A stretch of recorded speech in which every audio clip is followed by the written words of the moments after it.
ఆనందం, విషాదం లేదా విజయం, అపజయం వంటి ద్వంద్వ పరిస్థితుల్లో మనస్సును ప్రశాంతంగా ఉంచుకోవడాన్ని భగవద్గీతలో స్థితప్రజ్ఞత లేదా సమత్వం అని పిలుస్తారు.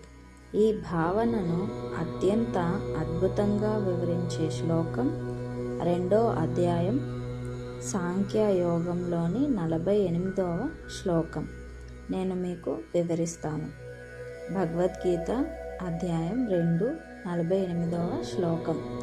యోగస్థః కురు కర్మాణి సంగం త్యాగ్వా ధనుంజయ సిద్ధ్య సిద్ధోః సమో భూత్వా సమత్వం యోగ ఉచ్యతే. తాత్పర్యం: ఓ అర్జున అనగా ధనుంజయ, ఫలాసక్తిని, ఫలితం మీద ఆశను వదిలిపెట్టి విజయం లభించిన లేదా అపజయం ఎదురైన సమానమైన బుద్ధితో ఉంటూ నీ కర్తవ్యాన్ని నిర్వహించు. ఇటువంటి సమత్వ భావననే యోగము అంటారు. ఈ